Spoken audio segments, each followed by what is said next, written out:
Olá, bom dia! Hoje é quarta-feira, dia 17 de agosto de 2016. Eu sou Paula Paparelli e esse é o Bom Dia Baixada ao vivo pela Santa Cecília TV. Recebemos em nossos estúdios Alexandre Camilo, da Associação Eduardo Furquini, e Alcides Mesquita, produtor da Orquestra Sinfônica de Santos. Vamos às notícias do dia. O ministro Teori Zavascki, do Supremo Tribunal Federal, abriu inquérito contra a presidente afastada Dilma Rousseff, o ex-presidente Luiz Inácio Lula da Silva e dois ex-ministros de Dilma, Aloysio Mercadante e José Eduardo Cardoso. O objetivo da investigação é apurar a suspeita de que os políticos agiram para obstruir as investigações da Operação Lava Jato. A maioria dos 7 investigadores no inquérito nega ter cometido alguma ilegalidade. Hoje o assunto no programa é cultura, mas como os telespectadores já estão acostumados aqui, primeiro bloco a gente sempre fala de política e economia nacional.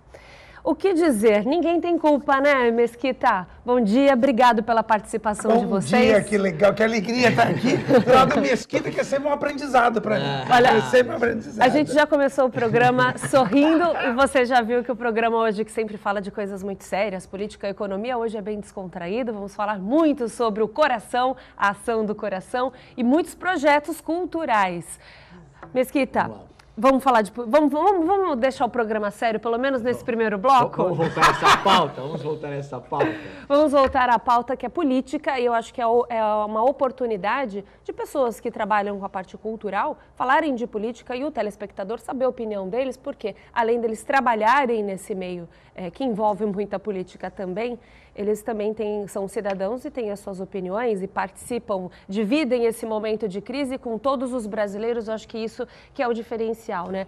Mesquita, ninguém tem culpa, né? Ninguém tem culpa, ninguém... Primeiro, nosso bom dia, né, Paulinha? Bom dia. E assim, esta é uma outra parte desse processo enorme, desta confusão em que o governo federal se meteu, uma coisa que veio se arrastando e que a sociedade tomou mão disso, a sociedade exigiu as punições e a sociedade agora observa o desdobramento disso. As ações de obstrução de justiça realmente houveram, existem gravações, existem depoimentos e agora é uma parte da justiça. E o que a gente espera é que isso seja de uma forma rápida e legal, apurado, para que o país ande, né, para que os investimentos voltem, para que a gente tenha uma vida normal. Né, que a máquina volte a funcionar. Exatamente. A gente tem usado muito esse termo no programa. Exatamente, que a máquina volte que é um reflexo no dia a dia das pessoas. Né? Nós que fazemos cultura, nós que militamos com as artes, sofremos muito com estas dúvidas e com estas falta de investimento. Ninguém quer investir numa coisa incerta. O Alexandre pode falar, a própria ação do coração, em que pese o sucesso que é sempre uma dificuldade a realizar no que depende de investimento. Não a questão toda popular. Toda a parte cultural, né? Sim, sem dúvida. Isso é um reflexo no nosso dia a dia, né? Então, você vê a orquestra que captava recurso fora, hoje muito difícil, né? A questão das artes de uma forma geral. Então, a gente espera que isso se resolva rapidamente, é uma questão agora da justiça e a gente está aqui na torcida para que isso acabe logo. Mesquita, você acha que grandes nomes aí, políticos, grandes políticos, eles foram postos em xeque diante de tanta investigação? Eu acho que eles se colocaram nessa posição, né, Sim. Paula? Eu acho que eles caminharam para isso, né? O poder inebriou e, de uma forma ou de outra, eles quiseram montar um esquema para se perpetuarem no poder. Porque isso não é simplesmente uma roubalheira, não é isso? É uma forma de se manter no poder, é uma forma de se perpetuar, de conseguir que as pessoas acreditem naquilo que estava sendo colocado e que foi uma mentira. A segunda campanha da presidente Dilma, ela foi feita em cima de mentiras. Tanto é que no dia seguinte, à posse, ela fez exatamente ao contrário do que ela falou que faria. Era um Estado quebrado, sem a mínima condição de investimento. Não foi nada disso que ela mostrou durante a campanha. Então, foi um estelionato eleitoral.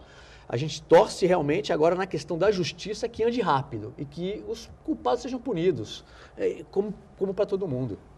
Alexandre Camilo, bom dia. Bom dia, obrigado pela oportunidade e pelo aprendizado. Olha, ouvindo aqui o Mesquita é uma aula, viu? Muito bom, muito bom. Olha, você sabe que a minha aula é diária. Ai, que legal. Todos que passam verdade. por aqui. Acho que a vida tem que ser assim, né? Mesquita? Exatamente. Alexandre Camilo, você acha que agora chegou o momento de todos aqueles que se meteram onde não deveriam ou fizeram o que não deveria fazer na questão política e nesses desvios todos, nessa parte de corrupção, eles agora vão pagar por tudo que cometeram? Você acha que a justiça chegou no país? Eu digo, Paula, que no auge da noite, à meia-noite, a gente está a um passo do amanhecer. 00:01 começa a amanhecer. Então a gente chegou num momento em que a verdade vem à tona. E a verdade sempre vem à tona. Essa busca pelo poder que o Mesquita brilhantemente está colocando, essa questão de perpetuar, basta a gente conhecer um pouco da história que a gente vai ver que isso acontece. Desde há muito Imagina, tempo. as tragédias gregas já mostram isso. Shakespeare é atual por quê? Porque ele mostra isso, a busca pelo poder, seja em Ricardo III, em Otelo, em Hamlet, você vai ter sempre personagens que querem perpetuar o poder, que fazem de tudo para alcançar o poder. Então, a história já mostra muito bem isso, e hoje, com todas essas redes sociais, com tudo que a gente tem, as coisas emergem de uma forma mais rápida. Então a gente está vendo realmente e está vivendo um momento em que mais do que nunca a gente precisa falar de valores. Valores. Só que esses valores, eles têm que refletir dentro da nossa conduta e dentro da nossa casa. É muito fácil apontar o problema do outro. Então, quando a gente fala de valores, o nosso filho, o nosso neto, ele aprende não por aquilo que ele ouve na televisão ou ele vê o pai ou a mãe falando, é pelas atitudes. Então, tanto que o tema da Ação do Coração desse ano foi liberdade, respeito mútuo e solidariedade. E o tema veio muito a calhar, porque a gente está vivendo um momento em que, a despeito de eu preferir azul, preferir vermelho, a gente começa a desfazer as amizades, e começa a brigar por uma coisa que, pera um pouquinho, tem que haver respeito mútuo. A verdade tem que aparecer.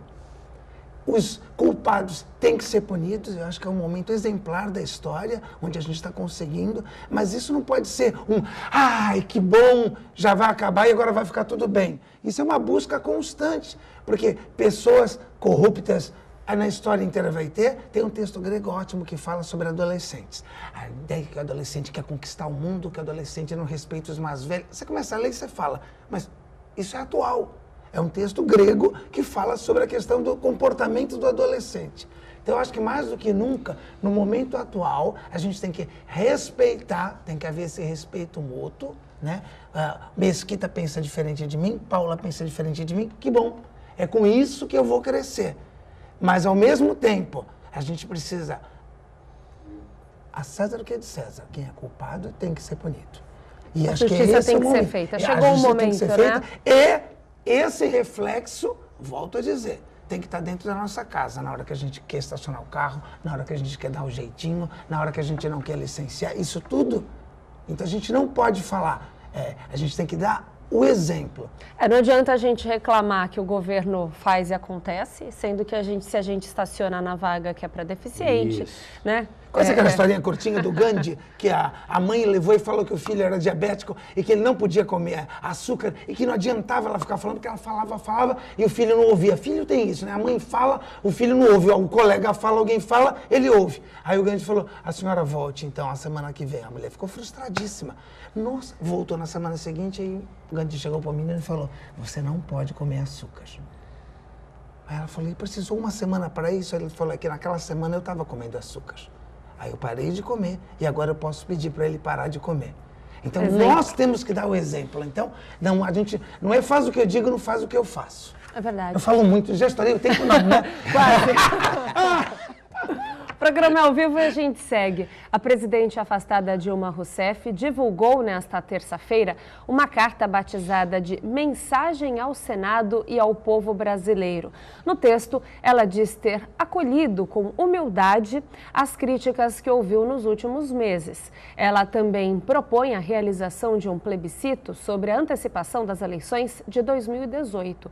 O principal objetivo da mensagem é tentar obter o apoio dos senadores indecisos sobre a votação final do impeachment. Bom, o que a gente vê, até para encerrar esse assunto de política, eu já vou chamar um intervalo comercial, mas antes eu queria saber a opinião de vocês. O que a gente vê é que, assim como Cunha, Dilma está fazendo de tudo pelo poder para se manter no poder. Mesquita, é previsível. tudo é válido ou não? Olha, já era melhor ela ter aceitado que o impeachment Paulo, é certo? Não, eu acho que nesse momento ela tem que lutar realmente, porque eu acho que ela tem a convicção da inocência dela, não é isso? E ela faz a defesa. A carta ao povo brasileiro é uma forma. A carta é para os senadores indecisos. E ali ela não foge da defesa que foi feita o tempo todo em relação à questão do impeachment. Pelo menos ela se mantém numa linha de raciocínio. Exatamente. Né, e ela fez uma defesa política do governo e da posição dela. É válida, ela tem que fazer e tal. Agora, a carta aos brasileiros, não, os brasileiros já foram para a rua. Os brasileiros já decidiram que estão a favor da mudança. E essa questão do plebiscito, é claro, é uma tábua de salvação para ela. O plebiscito é constitucional. Se for votado que tem que ter, tem que ter. Mas esse é um momento de defesa da presidente. É só isso, é uma carta que faz parte da estratégia de defesa da presidente. Uma estratégia, né? Qualquer criminoso tem direito à defesa. A defesa. Como o Mesquita colocou. Se for para um plebiscito, a gente teve algum agora recentemente na Europa para saber se a Inglaterra, se a Grã-Bretanha ia ficar ou não. Eu acho, ela está fazendo o papel dela, que é se defender. Sim. Né? Eu digo que ninguém faz nada sozinho. Aquele dia da votação, que foi uma vergonha, ficar vendo aqueles deputados. Vocês dizem que uma câmera nos representa, eu não me senti representado ali. Né? Você vê, imagina... Não vou nem entrar no mérito, que é terrível, né? Você vê as pessoas, né? O roto falando do esfarrapado. Então eu digo que ali é um conjunto. É como se o furúnculo estivesse perto da gente estourar, ficar latejando. Então acho que é um momento em que a gente precisa, que esses políticos, eles precisam entender que política não pode ser sinônimo de safadeza, não pode ser sinônimo... A história mostra isso com os Borges, a ficção mostra isso com a família Corleone. Então, será que esse é o exemplo que a gente quer de pessoas para estarem à frente, de pessoas para nos representar? Eu acho que isso tudo tem algo de muito bom, porque as pessoas começam a repensar o papel delas. Então, cabe realmente a ela o direito de defesa, e se o Senado assim dizer que tem um plebiscito, ótimo. Se o Senado achar que não, não. Mas fiquem muito atentos. Quanto maior o coqueiro, maior é o tombo. Então, ninguém faz nada sozinho. Isso conta a história. Exatamente. Então, eu acho que deve ser punido não só quem está à frente, mas todas as pessoas que compactuavam com isso. Por isso que tinha gente preocupada de parar a Lava Jato, porque se fosse realmente ver todo mundo que estava, não ia ter fim. A pergunta é quem não está. Quem não está. Exato. Você imagina que jogaram a pedra no lago e olha o tamanho da onda. O tamanho da onda.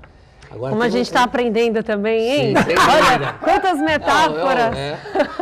Esse menino Vamos danado, encerrar. né? Pode falar, depois eu vou chamar o intervalo comercial, Mesquita. Não, Paulo, é o seguinte, esta coisa vai terminar com uma reforma política profunda. Né? Chegou a hora, né? Chegou a hora de fazer essa reforma. Isso que o Alexandre coloca, a depuração, ela vem com a reforma política. A gente às vezes acredita ter esse ditado popular que às vezes a gente precisa ir até o fundo do poço para recomeçar. Eu acho que chegou numa das maiores crises do país, Sim, né? Então, de repente, agora é o momento de um recomeço. E você fica com a gente. O programa está muito bom, o bate-papo vai longe, porque vamos falar de solidariedade, vamos falar de cultura no programa. Continue com a gente, Bom Dia Baixada vai para um rápido intervalo. Voltamos já. Não sai daí, pega um café e volta. Voltamos com o Bom Dia Baixada. A Secretaria de Cultura de São Vicente abriu inscrições para vagas do Conselho Municipal de Políticas Culturais na atual gestão. Estão abertas vagas de artesanato, audiovisual, artes circenses, artes visuais, cultura negra, culturas populares, culturas tradicionais, literatura, música e teatro. Os interessados devem se inscrever na Secretaria de Cultura de São Vicente, localizada na Avenida Embaixador Pedro de Toledo, número 593, em horário comercial. É necessária a apresentação de cópia do RG, comprovante de residência.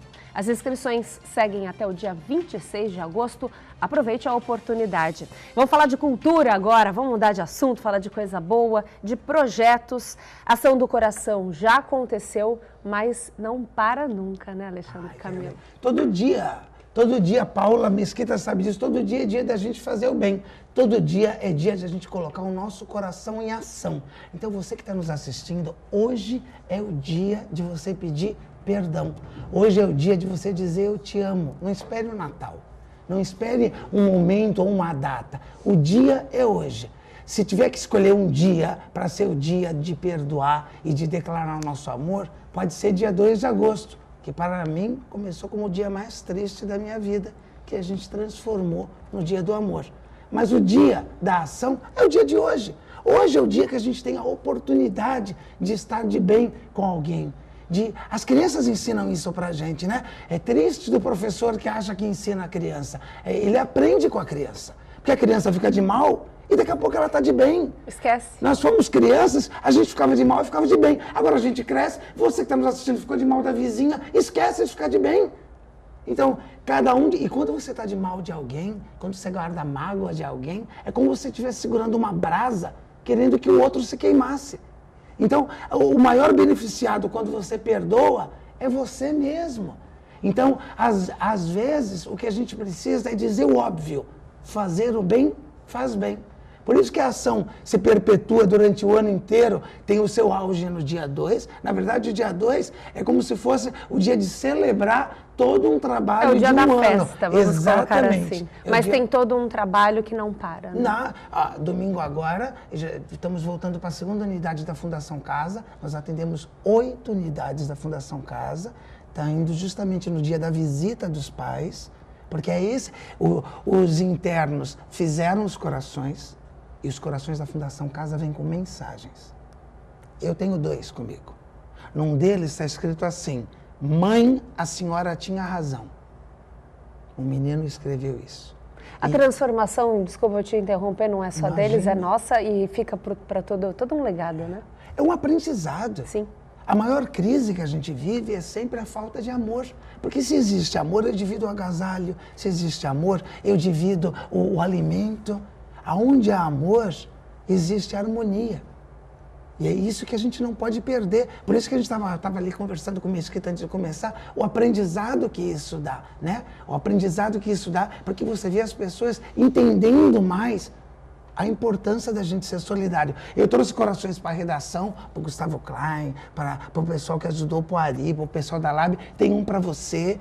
Eu vou escolher o meu. A gente tinha combinado, sabe? Tudo pro final do programa, mas Alexandre, muda tudo. Eu já esqueço, eu sou terrível. E o programa é ao vivo, tem... Mesquita, tu já Mesquita, escolhe o seu. Enquanto isso, eu quero deixar bem claro, porque a gente fala muito da ação do coração, a gente fala muito da ação do dia 2 de agosto que aconteceu esse ano. Mas a gente esquece que a ação ela acontece durante todo o ano e eu quero que você fale sobre essa ação na Fundação Casa. É espetacular o trabalho que é feito. Já faz tempo que começou? Já, desde o segundo ano, em 2013, 2012, na verdade, pegou todo mundo de surpresa, a gente não tinha ideia do tamanho, era uma homenagem para o Eduardo. E aí, a nossa ideia, tanto é que foi o maestro Daniel Mizuki, quando a gente procurou, na verdade, nós procuramos o rapaz que tocava violino comigo, que era o Henrique Neves, para ele tocar no dia que a gente fosse colocar os corações na praça. E aí ele falou, mas eu vou ficar sozinho na praça tocando? Eu falei, a gente vai fazer um tapete de corações e você toca. Ele falou, você não quer procurar o maestro da orquestra onde eu toco? Que é o maestro do Pão de Açúcar, o Daniel Mizuki. E ele que teve a ideia de que isso ia continuar. Foi ele que disse assim, estou feliz em fazer parte da primeira edição da Ação do Coração. Aí eu corrigi, eu falei, não vai ter outra, é só essa. E aí ele sorriu e disse, vai ter muitas, porque o que vocês estão fazendo é levando o amor da cidade para o mundo.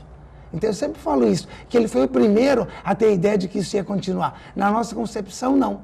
No ano seguinte, quando continuou, nós começamos a pedir agasalhos, alimentos e brinquedos, e já começamos aí na Fundação Casa, nos hospitais a gente vai desde o primeiro ano. Então, é impressionante. Só quem já esteve internado, se você que está nos assistindo já teve um parente internado, se você já teve a infelicidade de estar internado, é que pode dar o valor que tem uma pessoa chegar e te oferecer um coração. Porque é nesses momentos de fragilidade que a gente percebe que a nossa maior carência é de afeto, é de amor. O coração é só um símbolo, né? Exato. Um coração de tecido faz um coração de verdade melhor. E naquele ambiente da Fundação Casa ou dentro de um hospital, é um momento de perdão. Tem alguma história, Alexandre, que você lembra, como essa do rapaz que colocou mãe, você tinha razão? Deve ter milhares de histórias. Conta uma pra gente participar. Tem um dos rapazes que não queria fazer o coração, porque é opcional. Você tem o material, vai o voluntário e vai explicando. E aí o voluntário sempre diz, nós vamos voltar com corações para vocês. Porque às vezes a pessoa tem dificuldade, mas eu vou fazer e não é para mim? Primeira pergunta que vem. Não, mas você vai fazer e você vai doar. E esse é o grande ensinamento quando se trata de amor. Você pode economizar tudo na vida, menos amor. Porque o amor, ao contrário das outras coisas, quanto mais você dá, mais você recebe. É dando que se recebe. São Francisco já dizia. Então a gente não pode ter essa economia, esse empreendimento. Vou abraçar pouquinho hoje para não gastar. É algo que não esgota. Não esgota. Nunca. Não. E se você faz o bem, você recebe o bem. Mas aí o que tem que estar muito claro é assim, eu faço o bem para o Mesquita, não necessariamente o Mesquita que vai me fazer o bem. Numa situação qualquer, alguém vai aparecer para me fazer o bem. O Mesquita faz o bem para você, Paula, não é você que precisa retribuir. Alguém vai retribuir. E aí o adolescente entendeu e ele começou a fazer o seu coração. E no coração dele, eu não vou saber reproduzir ao certo como estava, porque tinha vários erros de concordância, mas mais ou menos estava escrito assim: tomara que a pessoa que pegue esse coração tenha um bom pai, porque eu não tive um. Então, às vezes, existe isso. Forte, né? Puxa, aquela família é tão unida, a minha não é. Como é que eu faço para mudar isso? Eu tenho que, parte de mim, eu tenho que começar a doar amor. A gente precisa levar amor nos lugares, ali é perigoso, é lá que precisa.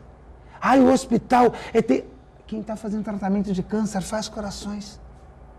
Quer dizer, numa doença terrível como essa, a pessoa percebe que tem que ser solidária. Ainda encontra energia para se doar. Porque tudo na vida é um aprendizado. A gente não sabe o que tem para passar, Paula. A gente não sabe o que tem para passar, Mesquita. Que a gente consiga passar e que a gente deixe de herança a nossa história. Porque é essa a maior herança. Quando as pessoas souberem que você se foi, como o Eduardo foi, meu irmão foi aos 38 anos. O dia que eu for, que o Mesquita for, que você for, que o Gabriel for, que a gente se lembre pelas coisas boas que a pessoa fez. Aquele dia o Mesquita, nossa, eu estava indo no ônibus, ele me falou um negócio, eu não vou esquecer. É isso. E o seu irmão, você foi e deixou um legado para você. Nossa! Que é um aprendizado para todo mundo. Que é uma ação dessa, né, Mesquita? Eu queria que você comentasse sobre um projeto desse. Ele não tem fim, não tem tamanho de tão grande, tão grandioso. Essa questão do Alexandre ter colocado e a questão da Orquestra Pão de Açúcar é muito simbolismo junto, não é só o coração. A Orquestra Pão de Açúcar, um trabalho maravilhoso, e que hoje com dificuldade, né? Com muita dificuldade. Estava com risco de... E a multidão em paz é lindo, né, cara? A multidão caminhando em paz é emocionante, né? E a gente vê isso lá na Ação do Coração e tal, que nem precisaria tanto do aparato tão institucional, que fica bonito, né? Sim. Realmente as imagens de cima e tal. Mas essa coisa da solidariedade mesmo ali. Eu estava falando pro Alexandre no começo, uma menina aluna lá do Balé Jovem de São Vicente que a mãe preparou o coração. O capricho, né? Você pega o coração, todos caprichosos, né? Não é um coração que foi feito... Mal feito, não. A gente estava olhando isso enquanto o Alexandre estava falando. São detalhes que a gente passa a ver. E é um momento que a gente precisa de muita solidariedade, né, cara? É um momento que a arte, a cultura, a solidariedade, elas tudo luta contra a barbárie que a gente vive hoje em dia, né? Uma coisa maluca. É com essa deixa que eu vou chamar o intervalo comercial, que a gente já passou do tempo. Já? Voltamos Sou eu, desculpa. O Bom Dia Baixada vai para um rápido intervalo. Você continue com a gente. Voltamos já. Voltamos com Bom Dia Baixada. O Museu do Café promove entre os dias 18 e 22 de agosto 3 atividades especiais com foco na diversidade cultural do Brasil. Entre os eventos, haverá uma oficina de xilogravura, uma intervenção cênica na cafeteria do museu e o curso Sabor Caipira. Amanhã, no dia 18, o curso Sabor Caipira será ministrado por estudantes e professores do curso de gastronomia da Unimonte e terá preparo de pão de queijo caseiro com diversos tipos de café. Todos os eventos serão gratuitos e as inscrições podem ser feitas através do e-mail cpc@museudocafé.org.br. Vou repetir para você, cpc@museudocafé.org.br. Aproveite a oportunidade. Agora a gente volta aqui ao assunto de cultura. Eu quero que o Mesquita traga, diante de todas essas crises, Mesquita, como anda a cultura? Ainda dá para se fazer cultura? Bom, ainda dá, né, Paula? Ainda dá, e a cultura é isso, é essa luta. A cultura é uma demanda diária. Sempre foi, né? Sempre foi. Mas agora tem uma atenção especial. Sim, no momento de crise, da crise institucional, da crise financeira, da crise dos investimentos na área da cultura. É uma luta sem fim. Santos é uma cidade privilegiada neste ponto. A gente mantém uma orquestra, que é uma das maiores orquestras do Brasil, sem dúvida. Um maestro maravilhoso, empenhado. A orquestra com alguns trabalhos muito importantes, como o projeto Do Ré Mi, que leva crianças da rede pública e da rede particular também para conhecer o funcionamento de uma orquestra e assistir um pequeno concerto. A Prefeitura de Santos mantém uma série de cursos gratuitos, cursos maravilhosos, curso de violão com uma tradição tremenda, curso de violino, a gente acabou de falar de xilogravura, temos oficinas de xilogravura, uma área de cultura descentralizada, Morro do São Bento, e na Zona Noroeste, no Centro de Cultura da Zona Noroeste, no Sambódromo, em que, além dos diversos cursos, hoje busca uma excelência, Alexandre, numa área de risco social muito grande, na questão do balé clássico. Hoje começa a se destacar ali algumas crianças com um futuro traçado em cima do balé. E com um trabalho muito interessante, que ele sai da sala de aula, ele vai buscar a criança no seu habitat. Então, a professora Daniela Guasti vai com, por exemplo, o projeto da Tia Egli, que é um projeto que existe Já falamos lá, aqui do projeto da Tia Egli. Exatamente, ela vai e vão para o lixão com algumas alunas do balé, saem da sala de aula e vão para o lixão. E aquilo é mostrado para quem está lá na sua casa. E aquilo anima as pessoas a irem ao centro de cultura para fazer o balé. E a gente, assim, uma tradição na região muito grande na dança. Hoje, São Vicente é um grande polo de excelência com o balé jovem. A Escola de Bailado Municipal de Santos, a Escola Livre de Dança com um crescimento fantástico e as diversas academias e escolas particulares que prestam um serviço maravilhoso para a população. Embora sejam escolas particulares que precisam do mercado para sobreviver, elas entregam para a sociedade santista gerações de meninas bem formadas e bem educadas, que mesmo que não continuem na área da dança, que mesmo que não sejam bailarinas ou professoras, tiveram esse tempo todo convivendo com a arte, convivendo com a beleza estética e podem avaliar melhor a sua posição de cidadania. Então, a Prefeitura de Santos é uma área de excelência na cultura, e a cultura é isso, é demanda todo dia. Você faz, mas já tem outra coisa para fazer, né?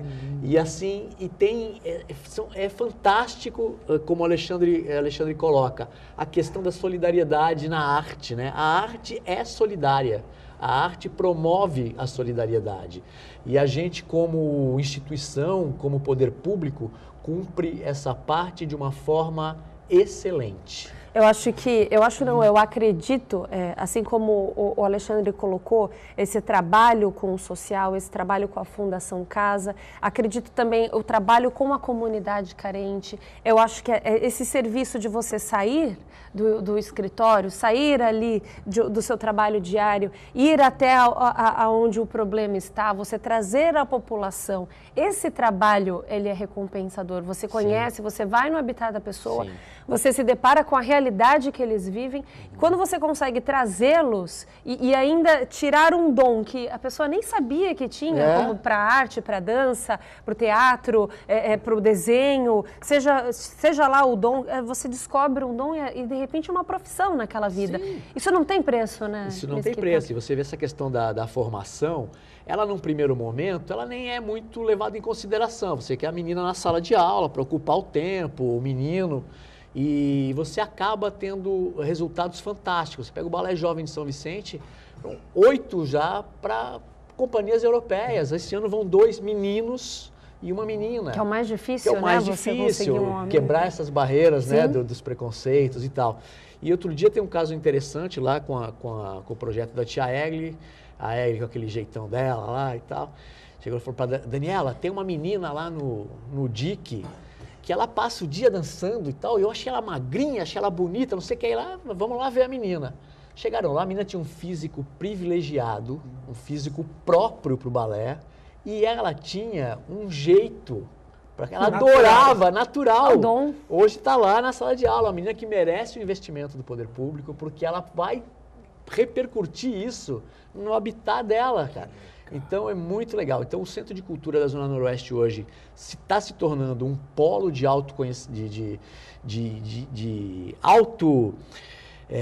um balé de alto nível, além dos outros cursos, mas isso está chamando muito atenção, né? Que é uma tradição já da cidade, com a Escola de Bailado Municipal, que existe há 40 e tantos anos, e essa questão da Escola Livre de Dança das Irmãs Ritt, com um sapateado, não sei se o Alexandre já teve, que é uma coisa rara, né, no mundo, de altíssimo nível, ganhando todos os festivais no mundo, recentemente ganhou o festival na Alemanha, e num departamento, que é bom a gente salientar isso, a Secretaria da Cultura com seus departamentos, num departamento com muita sensibilidade, tocado lá pelo Murilo Neto, que vocês conhecem, um jornalista, com muita sensibilidade, e tem esta visão do futuro. Ele vê além daquela questão da sala de aula, ele vê a perspectiva do futuro. Isso foi muito importante.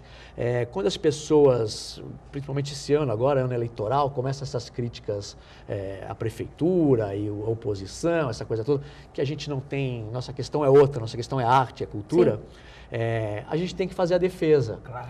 Tem que fazer a defesa, porque isso é mais do que institucional, isso é uma coisa das pessoas, é uma coisa para as pessoas, é um legado, como o Eduardo deixou o legado dele, não é isso? Um grande artista que foi, a gente comentava aqui, é um legado que vai ficar no governo do Paulo, do A, do B, do C, com a vantagem que este governo do Paulo Alexandre teve a sensibilidade de sacar isso, que a cultura, a arte é uma economia criativa e que pode mudar a vida das pessoas nesses lugares que mais precisa. Eu acho que essa é a sacada, o projeto social de mudança.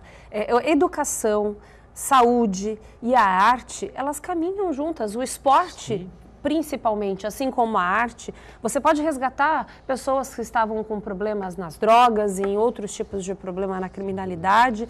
A gente resgata através dessas áreas do esporte, da cultura, da educação. E tudo isso é uma educação, né? A educação que a gente tem dentro de casa. A cultura, ela permeia todas as outras ações. Você vê a ação do coração, isso aqui é um artesanato. Né, que reúne as pessoas em torno disso. A questão solidária, ela vem junto com isso. A questão da educação, ela vem junto com isso. É um momento, os momentos de crise, a cultura cresce. Sim. Do ponto de vista do fazer cultural. Né, porque precisa de mais criatividade, porque precisa de mais luta, e isso torna as pessoas mais participativas. O Alexandre pode falar muito bem disso, da questão da participação, porque a mobilização que ele faz e a mensagem que parte desta mobilização é um fruto cultural muito importante para a cidade.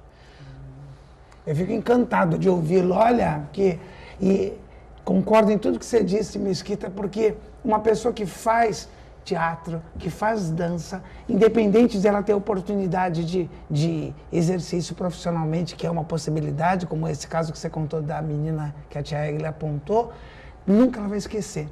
Em qualquer idade. E sempre vai fazer para alguém também. E vai dizer, isso é uma olha, semente, a semente do bem, né? Olha, que propaga. Eu, quando era mais nova, eu fiz teatro. Quando era mais nova, eu fiz dança. Olha, eu aprendi a tocar. Isso é um legado, como ele falou, que fica. É algo... É a semente em solo fértil. Toda vez que você trabalha com cultura, nunca você está desperdiçando nada, você está investindo. E aquilo fica. A cultura, ela dá para a gente a noção daquilo que às vezes é óbvio e a gente não consegue enxergar. É através da arte, é através desse fazer, que acho que é isso que é bonito, é se colocar em ação. Então eu tenho certeza que em qualquer ponto que a prefeitura esteja colocando um posto cultural, que ali tem a dança, que ali tem a teatro, ali tem uma chama, ali tem uma oportunidade, ali tem alguém querendo fazer. Nos momentos de crise, como o Mesquita colocou, são os momentos em que a criatividade explora mesmo. A gente basta ver isso. A nossa história do teatro, o teatro mais criativo foi justamente no período da censura, da ditadura. Então, a população, ela sempre dá uma resposta, porque encontra na arte o sentido da vida, né? Oscar Wilde dizia, qual é o sentido da vida? O sentido da vida, ele está na arte. Né? A arte mostra, não é lindo você ver uma multidão reunida? Porque eu digo uma coisa, você ser solidário na tragédia é algo esperado. Deus me livre, pegou fogo em alguma coisa, né? Houve o desabamento, e aí todo mundo se mobilizar para ser solidário, é algo esperado. Agora, as pessoas serem solidárias por serem solidárias, é isso que é o extraordinário. É isso que é o bonito da ação do coração. É reunir 19 líderes religiosos, de mãos dadas. Então você tem o muçulmano de mãos dadas com o judeu, de mãos dadas com o candomblé, de mãos dadas com o pastor. Sim. E aí você vê como é, porque no fim das contas, Deus é amor. Então é isso que é o bonito, né? E aí a gente começa a ver que o outro é diferente e é isso que está a riqueza. Então, um faz sapateado, o outro faz jazz, o outro faz dança clássica. É isso que é bonito. Um tem a orquestra. O que é uma orquestra? Ou então, eu imagino você conseguir levar um garoto ou uma criança que nunca viu numa apresentação numa orquestra sinfônica, imagina ele olhando aqui. O dó, ré, mi, as caras das crianças. As caras, as carinhas, cara. Porque assim, quando ele entra no templo, no teatro, né? É um templo. Ele tem uma outra perspectiva. Já se transforma, né? Ele já se transforma. O olhar já se transforma. Ele entra naquele coliseu, né, cara? Aquele maravilhoso. É uma catedral que você entra. Uma catedral. É. Ele já entra naquilo. Quando ele começa os primeiros acordes de músicas que ele conhece, ele já começa. E aí vai explicando. Ó, o violino é assim, a flauta é assim, tal, o maestro é assim, faz isso, porque todo mundo tem que tocar junto. Eles vão, no começo eles vão meio cabreiro, né? Ficam olhando, achando aquilo meio careta, que é isso, a música aí. E o som vai conquistando, né? E a postura dos músicos, dos maestros. É uma coisa maravilhosa. E assim com a dança, assim com a pintura, e assim com todas as artes. Olha, esse bate-papo ele é tão bom que a gente esquece até de chamar o intervalo comercial. Bom Dia Baixada vai para um rápido intervalo. Você continue com a gente que no próximo bloco a gente vai falar sobre as agendas culturais aqui da região. Continue com a gente, voltamos já. Não sai daí. Estamos de volta com o quarto e último bloco do Bom Dia Baixada. A ponte Pêncil em São Vicente está interditada desde as 8 da manhã e fica fechada até o meio-dia. O motivo é a manutenção da iluminação do local. Faixas avisando os motoristas sobre a interdição e agentes de trânsito estarão no ponto para auxiliar na fluidez. O desvio do fluxo será feito pela Ponte do Mar Pequeno na Rodovia dos Imigrantes. E a gente volta aqui, já encerrando o programa com as considerações finais aqui, a gente tem... Já vou colocar para eles. É uma hora, voou. Não sei para vocês, para a gente fez assim. Eu falei isso antes, né? Então, olha, nós temos um programa de 1 hora, mas quando o assunto é bom, ele voa. E aí porque o padre é bom. Quando o padre é bom, a gente não sente a missa. Quando o padre é chato, a homilia não tem fim. A Paula amarra isso de um jeito. Olha, eu fico aqui tentando coordenar. Porque, bom, mas a gente tem muita coisa ainda para falar. E uma uma delas é sobre esse livro aqui, que eu vou esperar que cinegrafista pode mostrar. Esse livro, eu acho que ele é um resumo dessa sua saga, dessa sua luta pela solidariedade. A gente pode colocar assim, Alexandre? Lindo, lindo. Nossa, você é uma poeta. É isso mesmo. Não é nada. É um programa que motiva a gente fica inspirada. O livro é o testemunho diário da ação do coração. Às vezes, o livro até hoje não se pagou, ele não teve editora. É um livro que foi feito para contar essa história. E o importante é que toda a renda desse livro é para ajudar a manutenção dos projetos da Associação Eduardo Furquini, que trabalha o ano inteiro. A gente tem um projeto chamado Semeando Histórias, que leva contadores de histórias em creches, casas de repouso e hospitais. É tão bonito você ver, naquele momento, as crianças tendo um contato com a história. Esse projeto ele não tem nenhum patrocínio, então ele precisa de ajuda. A associação ela é uma entidade sem fins lucrativos, é uma ONG e ela precisa se manter. Tem um aluguel, tem uma casa. Então, quando você adquire esse livro na Livraria Martins Fontes, na Nobel, no Museu do Café, que são parceiros, a renda integral do livro é para a Associação Eduardo Furquini. E o livro é lindo porque ele conta em detalhes como surgiu a ação do coração, mostra o Eduardo como artista, que o Mesquita até estava me emocionando no começo, falando, olha que lindo, falando dele como artista, porque ele conheceu bem, dele como pessoa que tanto inspirou a gente e inspira, porque eu acredito que a vida continua, Sim. Eu acredito que o amor é a força maior que existe, o amor é maior que tudo, maior que a morte, né? Então, quando a gente ama alguém, de certa forma, a gente está ligado. E existe aquele momento que vai acontecer, que é do reencontro. Então, a ação é um momento lindo para a gente pensar nas pessoas que a gente ama e no que a gente está deixando para elas. E o livro, aqui, olha, o diálogo interreligioso. A imagem que a gente colocou das religiões, é lindo, falamos no programa. É lindo você ver, é inspirador para as crianças verem que o mundo está cheio de gente boa. O melhor elogio que eu tive para esse livro foi de um médico que comprou um livro, eu autografei, ele voltou e falou, eu vou levar outro. Eu falei, esse vai em nome de quem? Ele falou, não, eu quero deixar na minha bancada, lá na salinha de espera, para que as pessoas que estão reclamando da vida vejam como o mundo está cheio de gente boa. Que é exatamente isso, né? O mundo está cheio de gente boa, gente que se coloca em ação.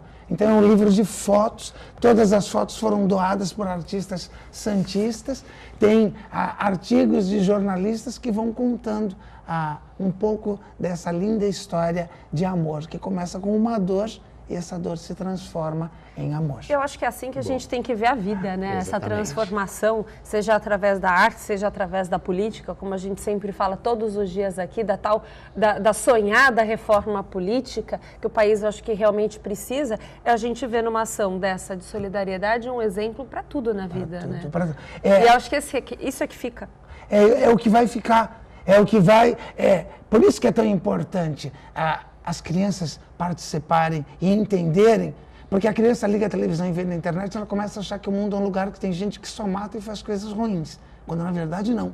O mundo é um lugar que está cheio de gente boa. Por isso que é importante a criança ouvir uma orquestra, é importante que a criança vá ver uma exposição. Existem coisas boas. Ouvir histórias, para ela entender que através da história, eu entendo que o personagem passa por tantas dificuldades, mas que ele consegue superá-las. Então é isso que é importante.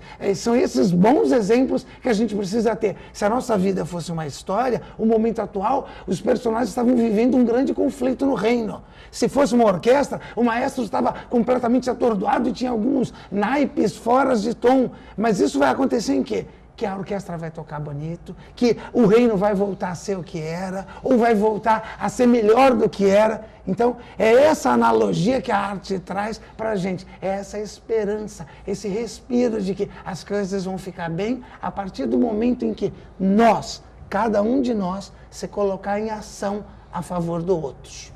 E agora, gente, para encerrar o programa, que a gente tem acho que 1 minuto só. Ai, a culpa é minha, fui eu que estourei, desculpa. Mesquita, eu quero que você fale rapidamente, você está lutando aí para trazer uma grande atração para a região. Então, a gente teve agora recentemente com o professor Fabião, nosso secretário de Cultura, que como disse o Camilo, ele por si só é um evento. Mas só rapidinho, antes de entrar na questão do Balé de Paraisópolis, eu encontrei aqui o Marcão, nosso cameraman aqui, e me lembrei do Luiz Carlos Pérez, pai dele, que foi um batalhador da cultura com o coral gregoriano. Isso sempre me emociona quando vejo. Tá emocionado também, Marcão. Porque quando ninguém falava disso, o Pérez estava lá batalhando o coral gregoriano, que era uma coisa maravilhosa. E nós isso é uma semente que nunca perde, viu? E nós tivemos então lá em Paraisópolis, que é uma coisa fantástica, é a segunda maior favela da América do Sul. E existe um balé lá dentro, um balé de excelência, que a lista de espera de crianças, são de 1.000 crianças na lista de espera, e ela recentemente fez uma apresentação no Ibirapuera, e a gente está batalhando para trazê-los, porque é um grande exemplo de uma área geográfica parecida com o que a gente tem na Zona Noroeste, e é um grande exemplo para aquelas pessoas que estão lá. É uma promoção da cultura, é uma promoção social, e a gente está na batalha para trazer o balé. E a gente agora vamos torcer. Com certeza, a gente faz questão de divulgar isso na mídia para que a força política tenha ainda mais força e consiga realmente trazer a cultura para a gente. Mesquita, é sempre um prazer ter você aqui com a gente. Mas ainda, Alexandre, primeira vez que